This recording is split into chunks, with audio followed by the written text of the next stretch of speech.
keep on growing, and that's what I keep saying. With that note, I would like to bring someone who's got more than 28 years of experience, not just 2 decades and 2 years, less than 3 decades. So that's Soumen, who's a global technical consultant with SGS now. He's worked with multiple organizations in leading QMS, quality assurance, quality control, continuous improvement deployment across sales, manufacturing, supplier and design quality departments in various industries, including manufacturing, automotive, wind, textiles. And he's a currently global technical consultant, which is the world's, with SGS, which is the world's leading testing, inspection and certification company. He has authored and co-authored 23 technical patents. Now this is something that I know now. Last year I didn't know this. So he's a celebrated author who's published papers and has presented in various national and international forums like these. So please join me in welcoming Soumen, who's with loads of experience. Please ask a lot of questions and engage with him. Soumen, please, the stage is yours.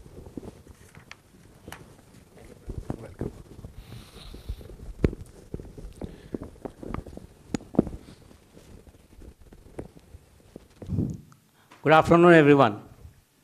Good afternoon. So, for a speaker, what is the most challenging thing? What is the most challenging time for a speaker? Is to give a lecture after lunch. And when the lunch is so awesome, the challenge is still so more. So thank you, Imran, for the nice introduction. And just to change the little tone of the conference, so we have been hearing about AI, Gen AI, this AI, that AI. So now, my talk will not talk anything about AI, but then you can always relate to AI. And Imran also mentioned that because of my technical background, I do know AI. I have also worked in AI. But today's topic, nothing to do with AI, but one very important topic that I'm going to cover. So being a technical guy and being an operational excellence guy and a lean guy, it's my natural inclination, right? Whenever I talk to anyone, I will go and ask them, guys, which one is good for the organization? It is a strategy which is good for the organization, or it is a good operational excellence which is good for the organization? Which one the company has to focus more? I even go back and ask the question whether, if I have to get a good salary, should I work on the strategy or should I work in operational excellence? So this debate continues, and we will explore that debate today.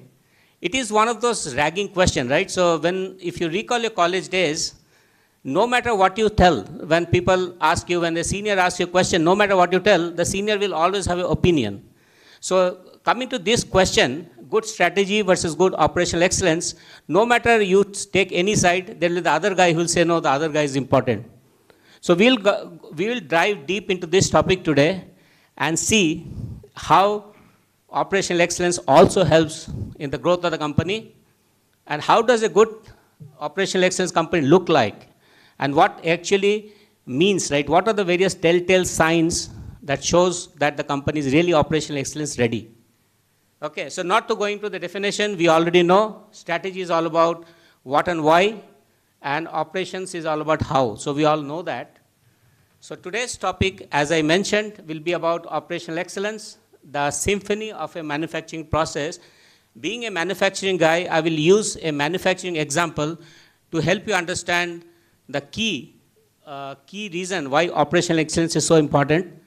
And then efficiency focus. So I will actually go into something that will challenge you, your definition of how you calculate the efficiency. I will delve into that topic. And something very important is a leadership litmus test. And this is a litmus test I have developed. So I will show you that and, of course, wrap up. So a lot of definitions are there about what is strategy and what is operation. But I found this one is the most simplest and more profound. Strategy, as we all know, is answering these two questions: where to play and how to win, right? So that is strategy. Whereas operations is how to play by following the rules of the game, right? So anybody recall this picture? Anybody recalls this picture? Yeah. Right? So one has to stay within the rules of the game. So that is operations, because I have to play the game, stay within rules of the game, no red card, no yellow card, and then win the trophy. So I have to play the game using the rules, I have to win the trophy, and I have to win the trophy year and year again. That is operations. So we all know what is strategy and what are operations, but let us see some good examples that you can easily relate to. So there's a company, like all the courier companies will have this, I will have a very strong customer focus. Whenever any delivery happens, I will make it 100% visible to the customer. So you get the courier, you are not getting the courier, you get to the portal, you check the delivery is attempted and customer is not there. So you check the status, yes, you get the status, and you check that customer is not available when you are 100% available at the home. Because the courier company, in a bid to meet their KPI, they have given the wrong status. So one hand, the strategy is, yes, I need to make my tracking visible, make customer focus on the ground. Customer did not get any value. Anybody face this situation? I have faced multiple times. Anybody face this? Okay. Let's take the second one. So if you are a top spender, which is not good. So if you are a top spender, you have a credit card and the credit card company will give you a relationship manager. Sir, you are my gold customer. Here is the relationship manager. You don't have to go through the helpline. You directly call that guy. That guy will solve your problem. And when I call this guy, relationship manager, and I have also record, I will not show in the interest of the time. So when I call this guy, a auto message will come and say, your relationship manager is busy. Please call after some time. If you are still important, you chat, send a chat message. And that your relationship manager calling you next time can be next day, next hour, or not at all.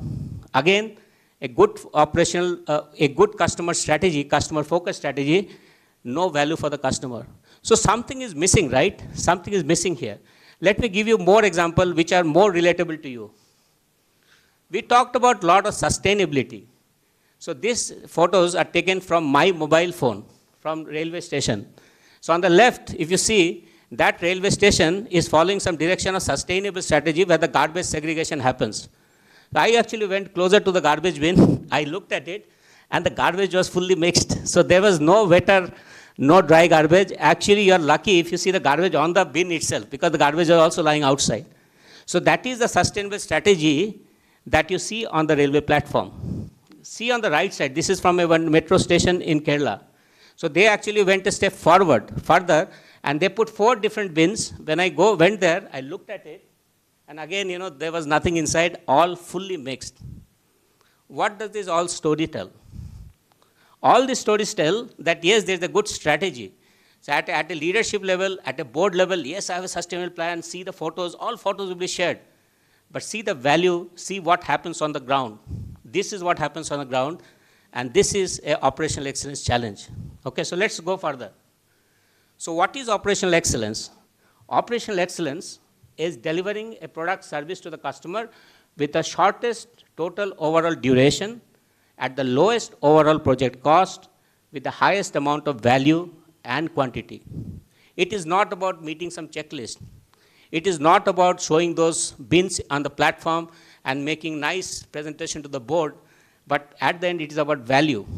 Did the customer get value?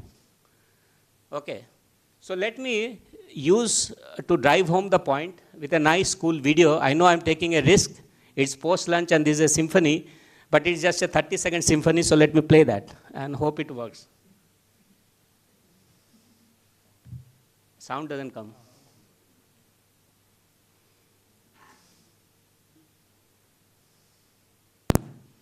So this is a big risk for me, 30 seconds, so I'll watch out. Anybody falling asleep or not, okay?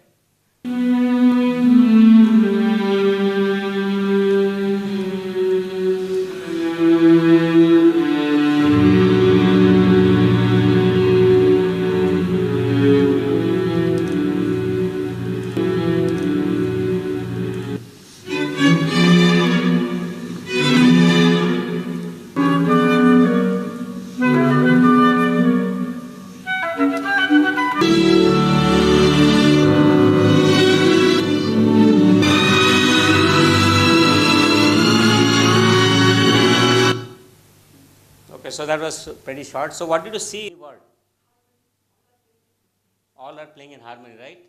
Anything else? coordinated approach. Okay. So what I'm saying is, so this is a symphony, you are the audience, you have paid the money to see this opera, to this symphony, and you are getting the value for your money because the chord operations are all coordinated, right? There's a harmony in the whole thing, there's symphony in the whole thing, and that's why you are getting the value. That's why you are sitting and enjoying the music. That is the value that you're paying, getting for the money you have paid. So keep this metaphor in mind. I'll use this metaphor now to map it on a manufacturing process. So just to explain the different roles, as you said, they are in symphony. So if you see, there's a leader, there's a conductor who will conduct, and there are various groups here, right? The guys who are making the violin, they are the string group. The trumpets are the clarinets, they are the wind group, and they're the drums, they're the percussion group. So even the symphony, this kind of orchestra has different groups, and there is a conductor who is coordinating and giving you the harmony, right? So let's now use this metaphor going forward.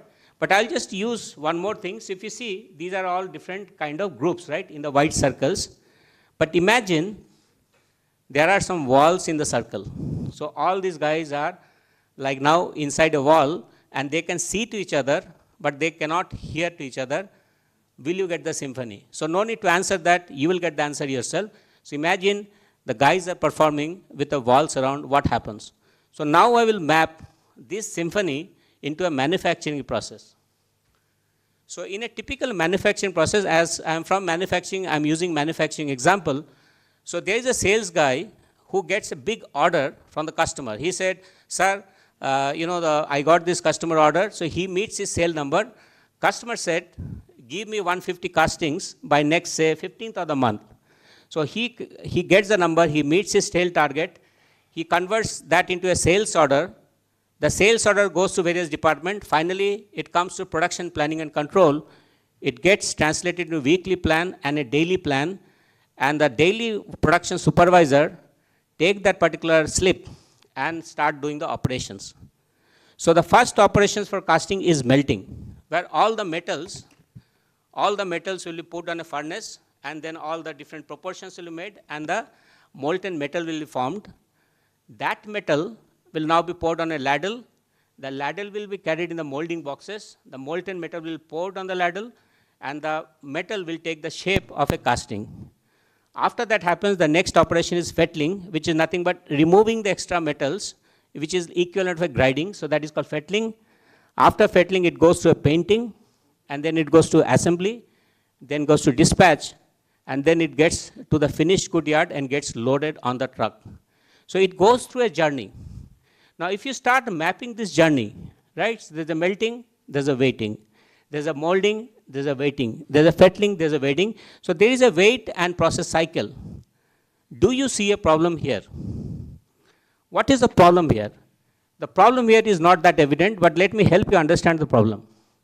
So this time, from the time the metal was put in the furnace, from the time the casting was loaded on the truck, it is big 6.5 days. Is this a problem? Maybe you are still not able to see the problem. Let me explain you more. Now start adding what is just the melting time. Okay, so melting, I put the metal on a furnace, it is 2 hours, maybe 3 hours. I start putting the molding, it gets into the thing, it goes to a cooling process, maybe another 4 hours. I do the removing of the excess metal, which is fettling, another say 2 hours. I do painting, 3 hours. I do assembly, some hours. So if you add those hours, it will be just 12 hours. So in a day, which is 16-hour shift, 2 shift is 16 hours, my value added time is just 12 hours. So when a process takes only 12 hours, the customer is still getting 6.5 days because there are wait and wait and wait in the process. Now what happens in reality? What happens in reality? The poor sales guy who got the order, who met his sales target, he knows my customer is not going to be happy because the truck, the things will get loaded on the truck only after 6.5 days when you could have got in 1 day, right? So this is what is happening. So the efficiency of this whole process, 12 hours is 0.75 days, and his actual time is 6.5 days. So there is 11.5% efficiency. This whole process is 11.5% efficient only. So what is the problem? The problem is still not evident. Now, the sales guy will talk to the customer. He will make a story. He will say, sir, there was a SAP implementation going on, there was a cyber attack, there was this audit, that audit. Because he knows the customer will not get on time. He'll say, sir, don't worry, it is one-time order, next time I'll make in time. Okay, but he's not solving the problem. These are the delays, he knows it is there in the operation and he cannot do anything about it. So you can see the problem, and there's one more problem. Just from this you can see one more problem. One more problem is, when the value added time is 11.5%, the non-value added time, the waiting time, somebody is paying for that, right? So the extra motion, extra movement is all consuming resources. Who is paying for that? Either you charge it to customer, making customer some story, okay, which is not fair, or you absorb the cost and you make your margins weak. So that is the problem, right? So this is what we have to see from an operational excellence lens. Now let's see and try to go and look from the other point of view. Now what you do, you now diagnose the situation. You tell to the customer, your customer is not happy because he gets the metal in he gets the part in 6.5 days. Then you start going to the individual shops. You first go to the melting shop. Hi, melting shop. Your shop, my customer is not happy. Your throughput time is very high. Can you do something about it? You know what melting guys will say? Sir, I have 4 furnaces. My furnaces is 2 ton. I'm melting 8 ton every day. You see my capacity utilization every day. I'm melting 8 ton. So where is the problem? I'm using my capacity very well. My manpower is all utilized. So I don't see any problem. So they don't see any problem because for the furnace guys, their capacity utilization is good. Their manpower utilization is good, and their variance with respect to the production plan is also good. Customer is waiting 6.5 days, and the melting shop is saying, I am all good. Then you go to the molding shop. When you go to the molding shop who are supposed to take the metal and make the shape, they will say, sir, I am supposed to make 1,000 boxes per day. You see my 30 days record. Every day I'm producing 900, 950. There's a machine breakdown, manpower absent. I'm still able to make it. Even they don't see it as a problem, because their capacity utilization is good, manpower utilization is kind of okay. In fact, they are pushing for more resources. You see here, you go to the other shop, painting shop, finished goods shop, it is like a ghar ghar ki kahani. Every department will feel that they are doing the job because their parameters are all okay. This is the problem. Okay, and when I map it in operational excellence language, so when these departments starts feeling that they are all good, essentially what it means, they have started working in silos. And what does it mean to work in silos? Working in silos means they are working in islands. So realize that they are developing a wall against each other, right? So every silo has a wall now, and related to the symphony, a percussionist, the flute instrument is not able to hear what the brass instrument is doing, the trumpet instrument is doing, because they are all inside a wall. So once an organization develops a silo, there is still a bigger problem. What is that problem? Because there is now a subculture. Every silo will start creating a culture, and when you have a subculture, there will be a king or a queen. Okay, so that king and queen will come and say, don't try and mess up with me because I have run the shop for 30 years. I know what is best for me. I do not need any consultant, so just let me operate my own way. Because they have created that whole subculture within themselves, but customer is still getting the part. Well, if you had got the part in 0.75 days, he's getting 6.5 days. So these guys are not able to see the problem. So what is happening? We have a very wrong approach to look at the efficiency. When we are inward focused, when we are not customer focused, we start to look at optimizing the resource efficiency, which is the red line that you see. I'm trying to maximize my capacity, like I'm making the molding. No matter anybody is using or not, I just keeping running the line. I'm keeping running the furnace. I'm more capacity focused. That is the wrong way of looking at things. So we need to move from that mind setting and go into the flow, optimizing the flow. But what is flow? I'll explain in a moment. I think this is very relatable. All are from Bangalore, right? Are you all from Bangalore? Okay. And this is from my mobile phone again. So I didn't take it from Google or anywhere. So it is from a mobile phone. I also got stuck. So let's visualize this, right? So you wanted to go to an airport, you take your car, you have a driver as well, and then you go to terminal 1 and terminal 2, depending on national and international travel, and then you try to experience, put the whole thing in a map. So you start driving, 10 minutes you drove, and then waited for another 10 minutes. Then you drove for half an hour. Maybe half an hour is optimistic, you don't drive half an hour at a stretch. So again you start, say, drive 20 minutes and wait for 5 minutes. You start 15 minutes and wait for 3 minutes. So if you start mapping all the driving and non-driving time, you will also get this particular map that I'm showing you. So what is happening here is, so the efficiency of this whole driving process, when you reach airport, you are supposed to reach the airport, given your time and everything, is 1 hour. But because of all these things, I am now taking 3 hours. That means my efficiency is 33.3%. So what is the problem here? What is the problem? So the guy who is not operational excellence aware, he is just a chat GPT guy. Okay, he just thinks everything he knows. So he starts thinking, again I'm saying it is not you and me, it is the guy who thinks operational excellence is not important. So he thinks, maybe next time I will be able to go to the airport on time if I get a better car, maybe a Ferrari. A Ferrari will make me reach the airport faster, or maybe Lamborghini. So he is capacity focused. So do you think you will be able to reach airport by getting a Ferrari when the situation like this? You won't be able to get, right? So what is the issue? So this is a throughput issue.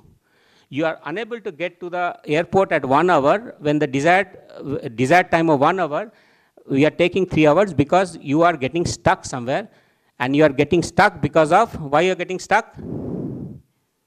Because of the static vehicles, right? So all the static vehicles, so no Ferrari, no skilled driver is going to help you. So you cannot talk in terms of capacity utilization when you have a flow issue. Okay, and then what happens? So these vehicles that are on the road, they are actually some way like an inventory. They are non-moving things which are causing movement stoppage in the flow. So when you map these non-moving vehicles in the manufacturing world, they translate into 8 mudas. Have you heard about mudas, the Japanese word muda?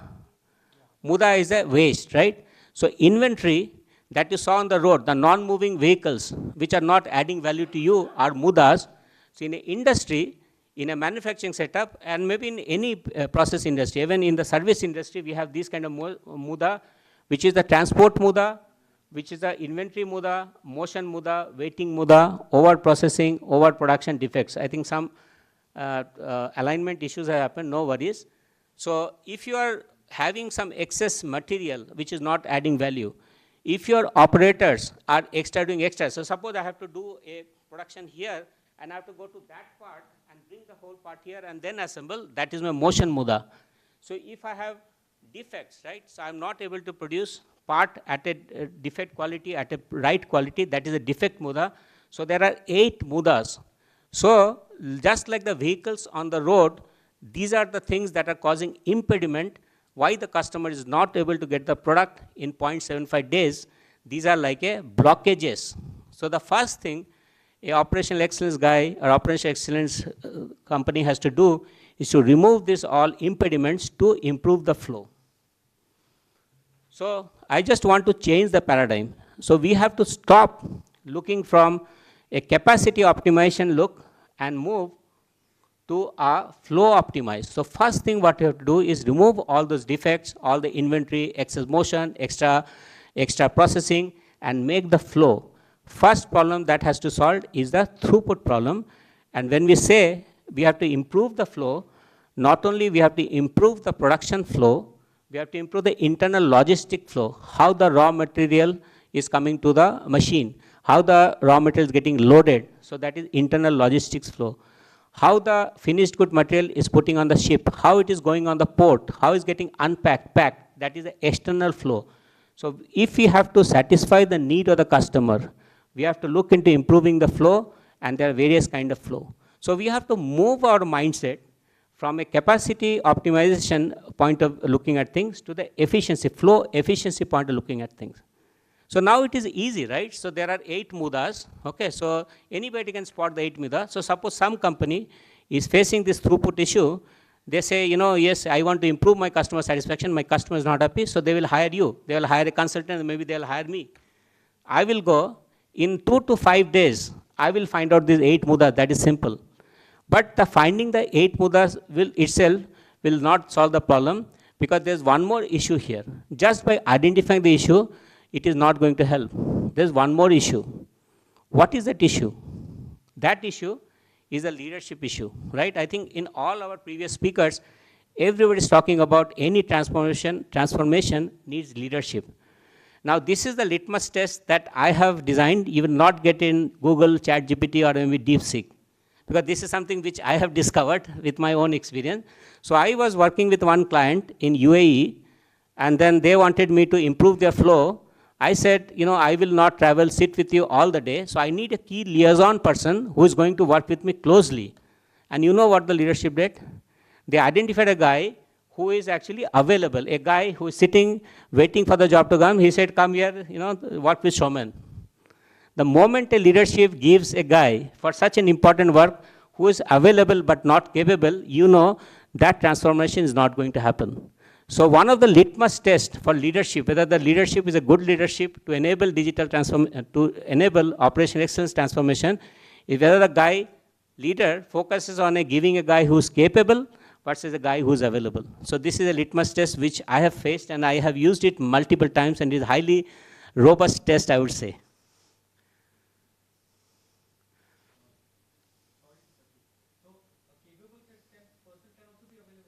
Capable can be available, but not either.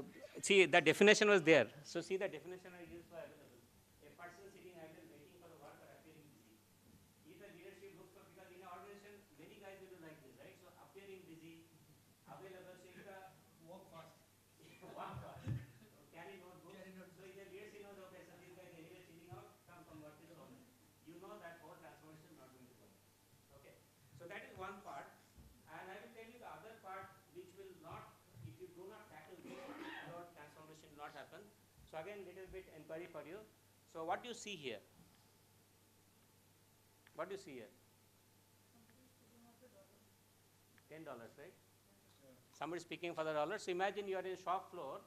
Okay, so $10 lying. Everybody will spot the dollar and pay it, because that is 800 rupees, or depending on the exchange rate, 870 rupees. 90 rupees. Okay, so 900 rupees lying on the floor. Anybody can spot and pick it. Okay, but I will show you one video now. Okay, so let's play it. So try to see what is the problem here.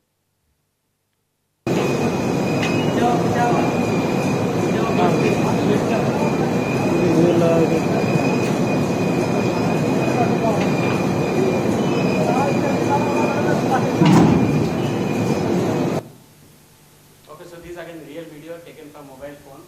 Okay, I have to make sure that what is the problem you're seeing? They're not working as a team. One person is pulling, the other is standing. That is one, right? Any other problem? Yeah, real. Too many people. Too many muda, right? Too many muda. It's a motion muda.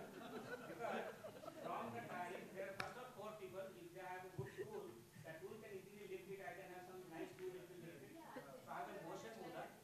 Yeah. I have motion muda. I have waiting muda. I have all kind of muda. Right?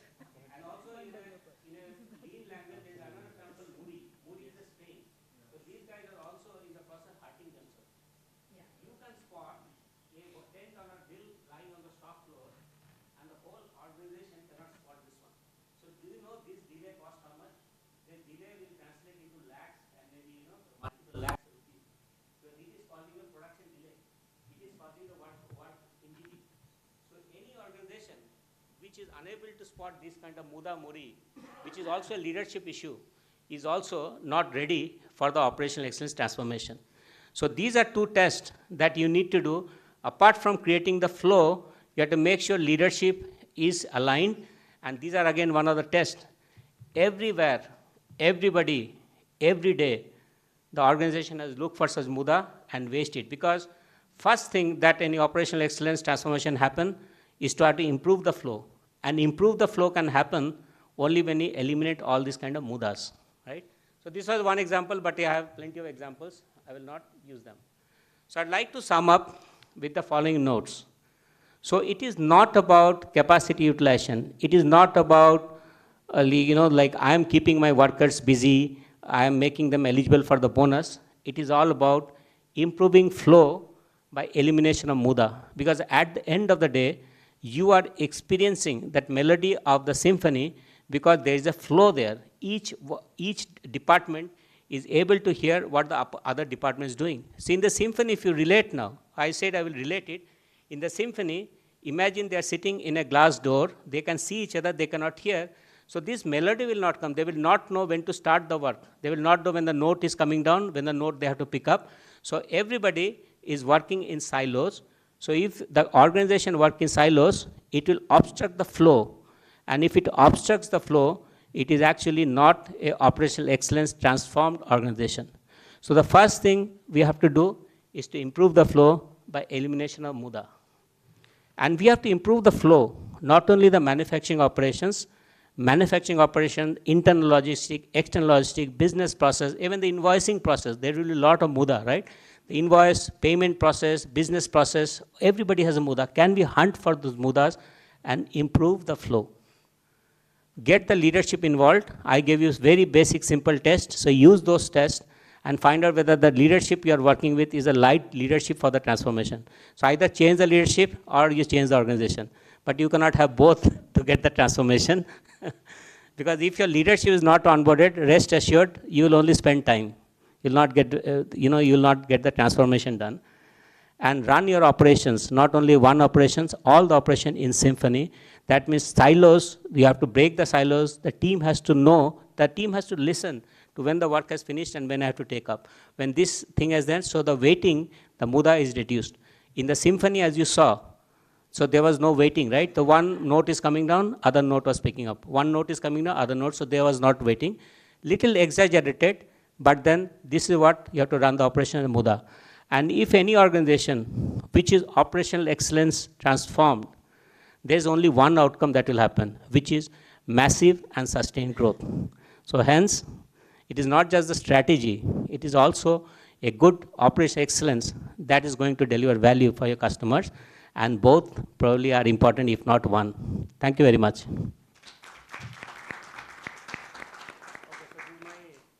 In case you want to scan and connect on LinkedIn, I think I also did some technology, so you can also connect with me if you can.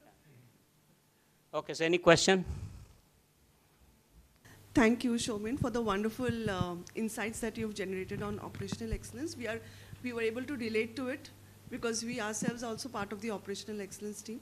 So my question is on the, once you identify the Mura and the Muda, right? And how do you engage with the leadership team? What is your experience of how the leadership team, welcomes this kind of insights and inputs? What has been your experience on this? Yeah, so talk to me offline, but I'll give you, because, that is my job. I get paid for that. So first we have to think it is like as they say, right, inbound sales or outbound sales. Was the transformation generated from the inside the organization, or somebody, pushed them to do that because they got so much customer issues and they are on the, the verge of bankruptcy. So whether the drive was internal or external, that is one thing. But any transformation, I think everybody, even the digital transformation guys, starts with leadership. So what I do, like what we do, or because I'm a consultant, my job is to go to clients and solve their problem, is we start with a leadership conclave. So that means on the day one, like kind of kick off. So all the leadership comes together. I'll go through the same presentation. I'll say why operational excellence is important and how you can pitch in. And at a ground level, so there will be some tiered structure. So the people, again, I did not use the term, it is called enabling the organization to see the problem and solve the problem. Like the $10 bill, everybody can see, but the other one, nobody can see.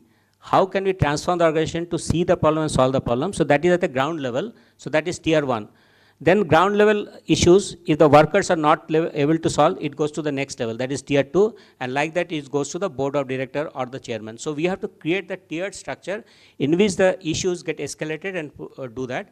And as a consultant, or again, you can create a process to even audit that process. How well, whether the leadership are doing a Gemba walk or not, whether the leadership are talking to the second line leader and understanding what are the day-to-day challenges or not. So there are a lot of techniques. I just, scratch the surface.